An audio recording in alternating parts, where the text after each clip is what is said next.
Dear second year students, पिछले सालों की तरह इस साल भी आपके लिए बहुत थोड़े से लेकिन मोस्ट एक्सपेक्टेड जो इडियम्स हैं वो हाज़िर हैं।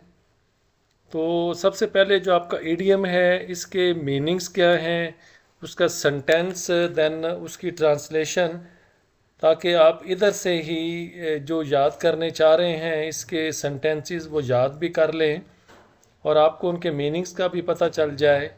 सबसे पहला आपका इडियम है जी, go to seed.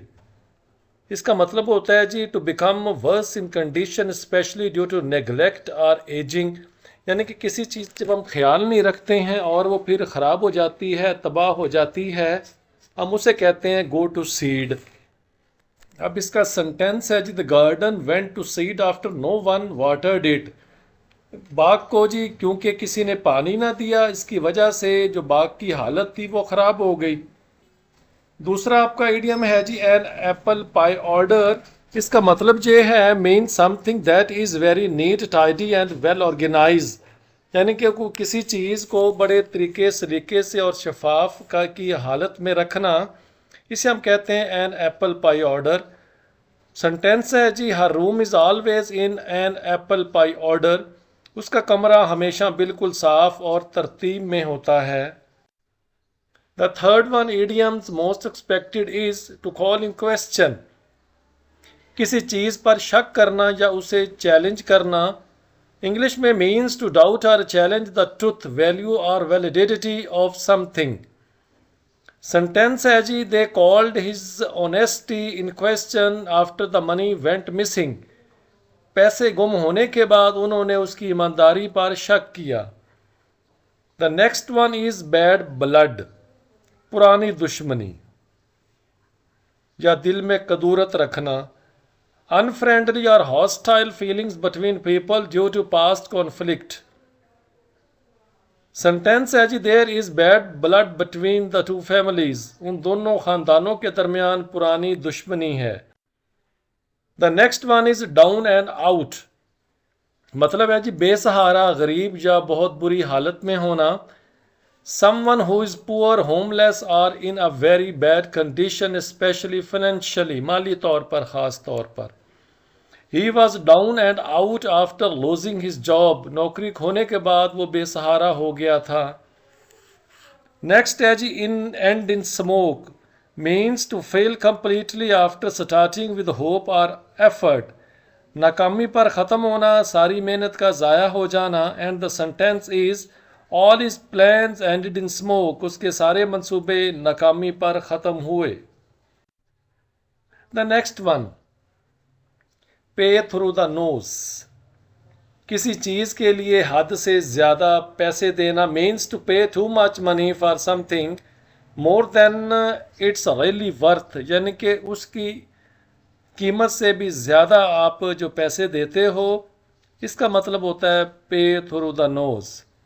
He paid through the nose for that phone. उसने उस फ़ोन के लिए बहुत ज़्यादा पैसे दिए।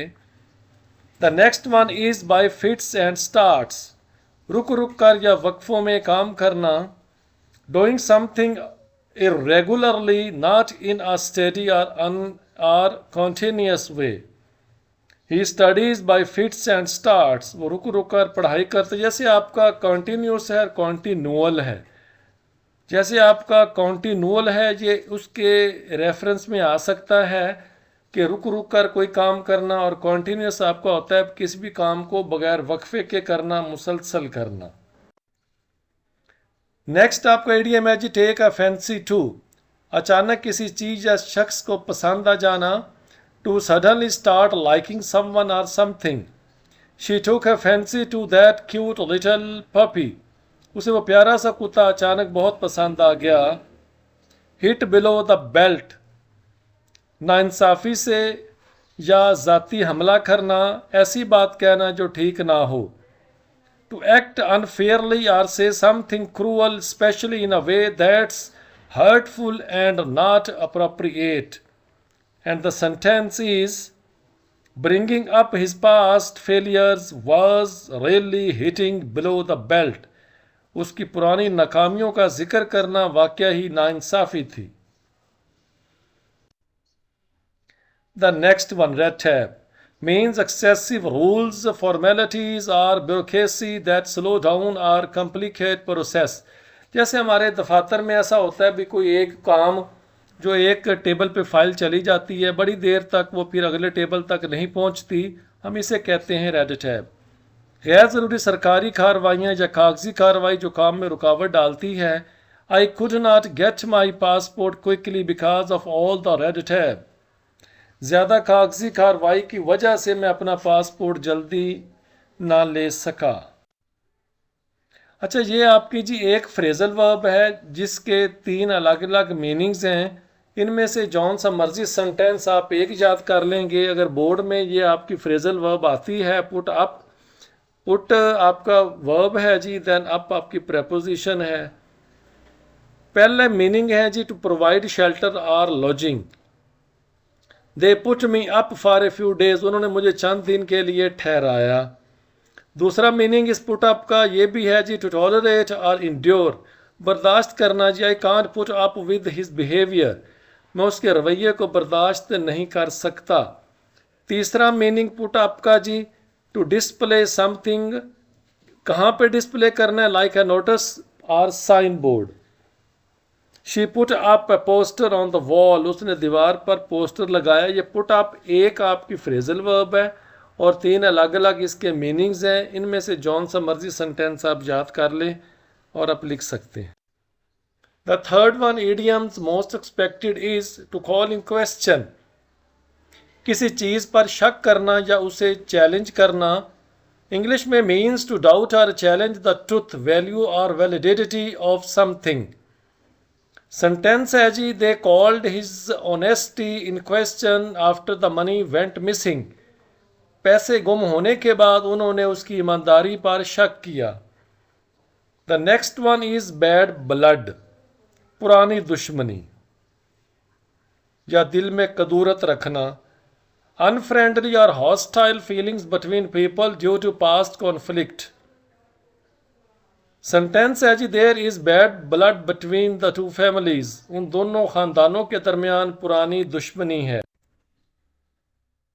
जी देन आपका फिर एक और जी फ्रेजल वर्ब है ब्रेक डाउन जी। इसके भी मीनिंग्स 3 हैं, वो अलग अलग लिखे हुए हैं, जौन सा मर्जी आप लिख दीजिएगा जी। पहला है जी टू स्टॉप वर्किंग, कोई मशीन जब काम करना छोड़ देती है हम उसे कहते हैं इसका ब्रेक डाउन हो गया। My car broke down on the way, मेरी गाड़ी रास्ते में ख़राब हो गई। दूसरा है इसका मीनिंग है जी to lose control of emotions, जज्बात पर काबू ना रख पाना।